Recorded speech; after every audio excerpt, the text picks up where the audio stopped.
My grapevines grew so fast in the 1 year since I planted them.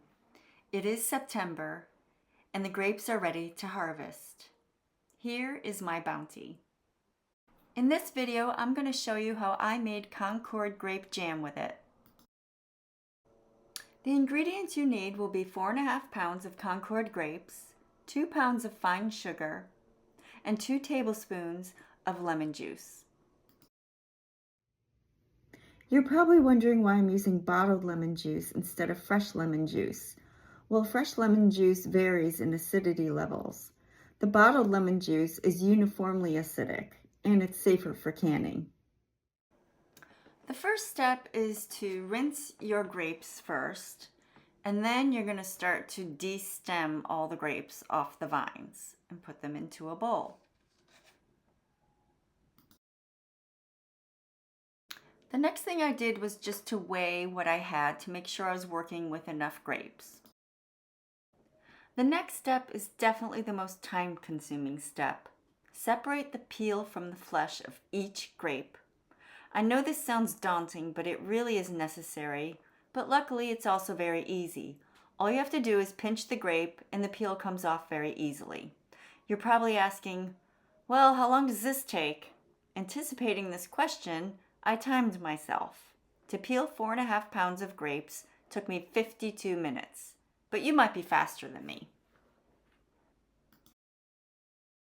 So when you're done, you should have 1 bowl of the grape skins and 1 bowl of the grape flesh. Next, pour the bowl of grape flesh into a pot and simmer for about 10 minutes. This step is necessary to break down the flesh so that we can strain the pulp easier. Next, set up a sieve over a bowl and pour the simmered grapes into the sieve. I'm using a spatula here to press the pulp through the sieve so that we can separate all the seeds.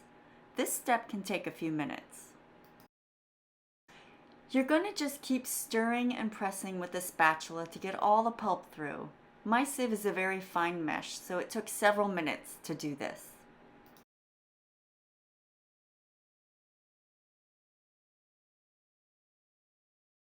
Once you finish, you can just discard the seeds. Take the bowl of pulp and pour it back into the pot on top of the stove. Next, take the grape skins and process in a food processor until smooth. Pour that into the pot with the pulp. Now it's time to add the sugar to the pot, but before you do, let me show you a quick tip if your sugar isn't as fine as you'd like. I had regular granulated sugar, so I simply pulsed it in a food processor for a few seconds to achieve a fine powdery texture. So after you pour the sugar into the pot, add the lemon juice and also a 1/4 teaspoon of salt. Turn the heat to high and stir everything up until the sugar dissolves.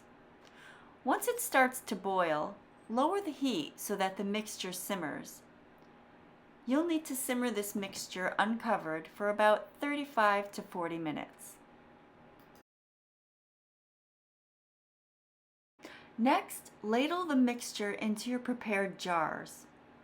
Once you fill them all with about a 1/2-inch headspace in each jar, wipe the rims with a clean paper towel or cloth. Then put the prepared lids and bands on each jar. When securing the band or ring on a canning jar, you want to twist it on finger tight.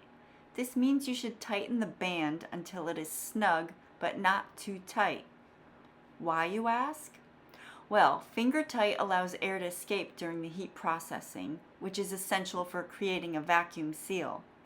Over-tightening can prevent air from escaping, which might result in improper sealing or even jar breakage during the canning process. Too loose can cause the lid to shift or not seal properly. Now it's time to process the jars.